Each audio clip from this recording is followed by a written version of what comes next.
ঘরে মুদির মাল আর ফ্রিজে যদি সবজি না থাকে আমি প্রচণ্ড টেনশানে পড়ে যাই, জানি না কেন। এখন দুপুরবেলা বিকাল ছুঁই ছুঁই বাজে, এখন 3টে ওই 10-15 দিকে। দুটো মেয়েই আমার একসাথে স্কুল দিয়ে আসবে। এখন আমরা আমি এখনও খাওয়া দাওয়া করিনি, শুধু পুজো করে উঠলাম। মেয়েরা আসলে এই 4টে-4:30টার দিকে বেরিয়ে পড়বো। কোথায় যাব, কেন, কী ব্যাপার, কী বৃত্তান্ত, ভিডিওটি দেখলে তোমরা জানতেই পেরে যাবে। কথা কমপ্লিট হয়নি, আমি দেখতে পেলাম এক্ষুনি বাস এসছে তোদের। এসে গেছে দুই মহারানী স্কুল দিয়ে। পরীক্ষা কেমন হয়েছে দাসু? পরীক্ষা দিয়েছে দিদি, বক্তব্য দিচ্ছিস তুই? ওই যে আজকে ডাক্তারখানায় যাব, আগে হসপিটালে। বাবা কথা বলেছে ডাক্তারের সাথে, এতদিন হয়ে গেছে তোরটা এখনো সারছে না। বুনুকে যে ডাক্তার দেখিয়েছি তোকে সে ডাক্তার দেখাবো, তারপর ওখান থেকে রিমাটে যাব। বুনুকে যে ডাক্তারকে দেখিয়েছি না। তো এসে গেল আমার দুই মেয়ে, দেখতে পেয়েছো আমার কথা পুরো শেষ হলো না, এসে গেল। যাই হোক, এখন আমরা খাওয়া দাওয়া করে নিই, আস্তে আস্তে করে গুছিয়ে নিই, সময় তো লাগবেই। তো চলো। নমস্কার আমার প্রিয় পরিবার, তোমরা সবাই কেমন আছো? আশা করছি তোমরা সবাই অনেক ভালো আছো, সুস্থ আছো। আমিও ভালো আছি। আমি সুপ্রিয়া, আমি তোমাদের সবাইকে আমন্ত্রণ জানাই নাসিকের ঘরকন্যা একটি নতুন ব্লগে। যে প্রান্ত থেকে আমার ভিডিওটি, আমার ব্লগটি দেখছো, আশা করছি তোমরাও সবাই অনেক ভালো আছো। তোমাদের বললাম যে বিকেলে ডাক্তারের কাছে যাব। জানা গেল ডাক্তার আজকে বসেই নি। কেন কি, কিছুক্ষণের জন্য মারাত্মক ঝমঝমিয়ে বৃষ্টি হলো, কিছুক্ষণের জন্য ডাক্তার আসেনি। কি করবে কত মাসে ওষুধ নিয়ে চলে এসেছে।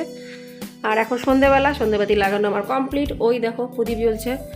এদিকে আমার ছোটো মেয়ে এখানে ক্রাফটের কাজ করছে, বড় মেয়ে খেলতে গেছে। আমি আটা মাখবো।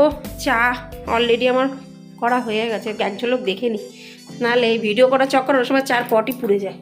হ্যাঁ, চা এক্ষুনি হয়ে যাবে, সাথে সাথে আটাটাও মেখে নেবো। আটা মেখে নিই। সবে ঢালছিলাম আটা পাত্রের মধ্যে, ভাবলাম যে না তোমাদের জানিয়ে দিই।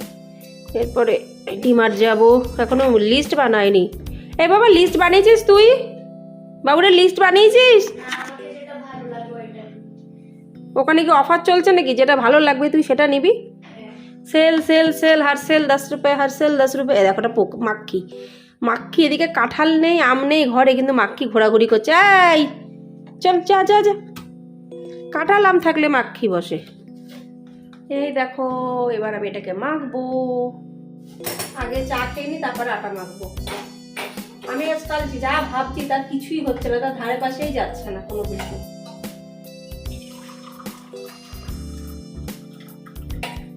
চাটা খেয়ে নি, ব্রেনটা খুলে যাবে। তারপরে আটা মাখবো, তারপরে পুকুরের বাসন মাজবো।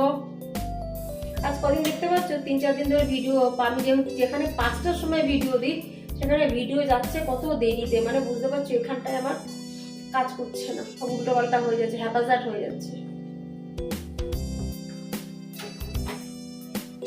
এখানে 2 রকমের বিস্কুট আছে, একটা আছে টোস্ট আর একটা আছে নিউট্রি চয়েস। বলো তো আমি এখন কোনটা খাবো? গেস করতে পারবে না। নিউট্রি চয়েস খাবো।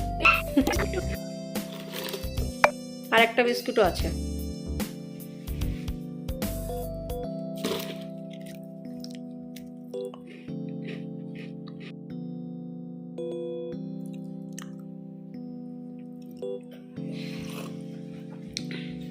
দিদিকে ডাকতে যাচ্ছিস?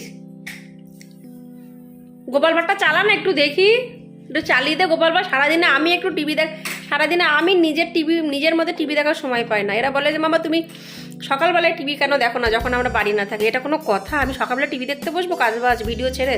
আমি হলো ওটাই করতাম। আর তুমি তো হলো অনেক কিছুই করতে, ও হলো ওটাই করতো। দেখো, একটু গোপাল ভাড়টা চালিয়ে দে। আমার গোপাল ভাড় দেখতে খুব ভালো লাগে, খুব ভালো লাগে। বোরিং হয় ওটা নাকি বোরিং হয়?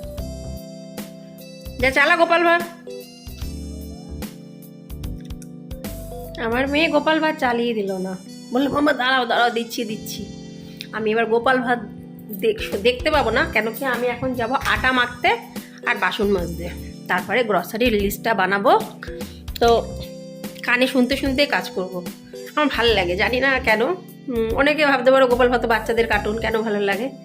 তোমাদের কারো ভালো লাগে না অবশ্যই কমেন্টসে জানিও। আমাকে ঝটপট আটা মেখে নিই। এই রবিবারের দিন কর্তামশাই বাজার থেকে পেয়ারা আর আপেল এনেছিল, দুটোই খুবই ভালো। পেয়ারাটা বেশ কিন্তু ডাসা ডাসা, কিন্তু ঘরে রেখে একটু হলুদ হলুদ কালার চলে এসেছে, কিন্তু বিশাল মিষ্টি। আর আপেলগুলোও না খুব সুন্দর, ছোট ছোট আপেল, বেশ একটু টক টক টাইপের, একদম পুরো কিন্তু বালি বালি টাইপের আপেল হয় সেই আপেল। কিন্তু মেয়েরা বলছে মানে আমার ছোটো মেয়ে ঘরে আছে, তো বড় মেয়ে তো এখন আসেনি, তো ছোটো মেয়ে বলছে মাম্মা একটু পেয়ারা কেটে দাও। ও পেয়ারা খেতে ভালোবাসে, কিন্তু তার মধ্যে কারণ আছে, ওখানে আবার লঙ্কার গুঁড়ো দিতে হবে, একটু নুন দিতে হবে। তা আমি মিথ্যে মিথ্যে বললাম ঘরে লঙ্কার গুঁড়ো নেই। যেই বলেছি লঙ্কার গুঁড়ো নেই, বলছে আমি পেয়ারা খাবো না। তা বাধ্যতামূলকভাবে শুধু নুন দিয়ে পেয়ারাটা দিলাম, পরে আবার আসলাম লঙ্কার গুঁড়ো দিতে। তারপর আমি বাসনগুলো একটু ঝটপট করে ধুয়ে নিই, এইগুলো দুপুরকার বাসন। এখন যদি না ধুয়ে রাখি না, তারপরে বাড়ি এসে তখন অনেকটা বাসন জমে যাবে, ওই জন্য এখন ধুয়ে রাখাটাই বুদ্ধিমানের কাজ। আমরা এখন পুরো রেডি হয়ে গেছি। এই দেখো আমার মেয়েরা বসে ওই যে কার্টুন দেখছে, কর্তামশাও রেডি, সবাই আমরা রেডি। অনেক দিন পরে বাইরে বেরাচ্ছি, অনেক দিন মানে অনেক দিন পরে। ভাবলাম একটু পার্লারে যাব, সময় নেই। এই বৃষ্টির মধ্যে ইচ্ছাও করে না, আমি বললাম আলসে, বৃষ্টির মধ্যে যেতে ইচ্ছা করে না, বৃষ্টির মধ্যে বেরোতে ইচ্ছা করে, অস্বস্তি লাগে। কবে যে একটু বৃষ্টিটা থামবে। তুমি যাবা নিচে, উঠবা উপরে, যাবা নামবা নিচে, চলে আসবো। না, বৃষ্টিটা কমার পরেই আমি আবার চলাচল শুরু করব। ও স্পেশালি ভিডিও শোতে ফাস্ট দৌড়ায় আর ও অরেঞ্জি পরে। হ্যাঁ বন্ধুরা, আমি একদম হাঁটতে যাওয়ার সময়ই পাচ্ছি না। সময়টা যে আজ কতদিন ধরে কিভাবে চলে যাচ্ছে আমি নিজে বুঝতে পারছি না, কিন্তু হাঁটার খুবই প্রয়োজন। প্রতিদিন ভাবি সকালবেলায় যাব, সকালবেলায় না হলে ভাবি সন্ধেবেলায় যাব, কিন্তু সেই সময় আর আমার কপালে আসছে না। আমি এটাও জানি সময় কিন্তু কেউ করে দেয় না, নিজেকে করে নিতে হয়। সবই জানি, জ্ঞান পাপীর মতন বলছি, কিন্তু কেন যে আমি সময় খুঁজে পাচ্ছি না, এইটুকুনি আমি বুঝতে পারছি না। যাই হোক, বর্ষার জন্য হয়তো আমার যাওয়া সেই মানসিকতাটা একদমই নষ্ট হয়ে গেছে। বৃষ্টিটা একটু কমে যাক। দেখো আসছি আমরা ডিমার্টের দিকে, এই মাসের এখনও গ্রসারি তোলা হয়নি।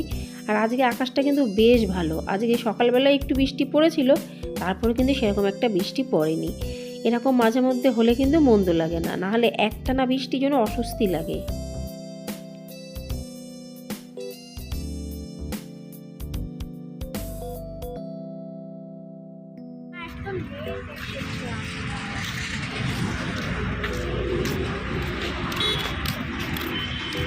যেদিনকে মাসের এই জিনিসগুলো নিতে আসি, সেদিন আমার তো আসতে হবে তাই আসি, কিন্তু আমার মেয়েরা খুব আনন্দিত পায়। তার বানেটা হলো, ওরা ওখানে গিয়ে যেন ভাবে যে সব জিনিস নিজের ইচ্ছা মতন খাবার দাবারগুলো তুলে নেয়। কিন্তু আমার কয়েকটা জামা না খুব পছন্দ হয়েছে আমার মেয়েদের জন্য, আর দামও বেশি না, 250-300-র মধ্যে। কিন্তু আমার মেয়েদের তা পছন্দ না। আমার ছোটো মেয়ে আসলো চশমার এখানে, দেখো মাথার দুই পাশে দুটো অ্যান্টেনা বের করে দিয়েছে। আমি বললাম এটা করিস না, বলে মামা ফ্যাশন। চশমা পছন্দ করেছে কালো কালারে, আমি বললাম কালো কালারের চশমা রাখ, কোনো চশমায় কিন্তু এখন হবে না। যাই হোক, যথারীতি মুদির মাল যা যা দরকার সব নেওয়া হয়ে গেল। এখানে যা আছে সবে মানে বেশিরভাগটাই কিন্তু আমার মেয়েদের জিনিস।